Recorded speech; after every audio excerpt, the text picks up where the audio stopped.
প্রতিদিন রান্নার ক্ষেত্রে যে মশলাগুলো প্রতিনিয়ত দরকার সেগুলোকে আমি আমার চুলার পাশে এভাবে রেখে দিয়েছি। তো সব ধরনের মশলা, ডাল, তারপর চা পাতা, দুধ, চিনি, তো যখন যেটা লাগে সেটা যেন আমি হাতের কাছেই পেয়ে যাই, সেজন্যই এভাবে রাখা।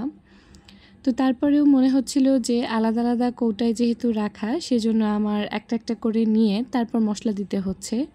তো সেজন্য আমি অনলাইন থেকে এরকম কিছু মাল্টি জার অর্ডার করেছিলাম। কিছু বলতে 2টা অর্ডার করেছিলাম। আসলে এটা আমার খুব ভালো লেগেছে। তো ভাবলাম একটা ভেঙে গেলে যেন আরেকটা ব্যবহার করতে পারি।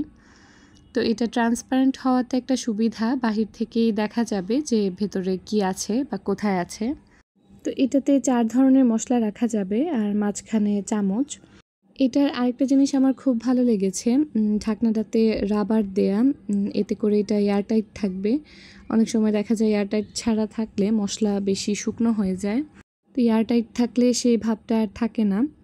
তো আমি আমার রেগুলার রান্নার জন্য এখানে হলুদ, মরিচ, ধনিয়া আর জিরা নিয়ে নিয়েছি। ধনিয়া আর জিরাটা যেহেতু প্রায় একই রকম দেখতে, সেজন্য আমি এভাবে লিখে রেখেছি যেন ভুল না হয়। তো এই জিনিসটা আমার কাছে খুব ইউজফুল মনে হয়েছে। আশা করছি রান্নার কাজে বেশ সাহায্য করবে। ধন্যবাদ।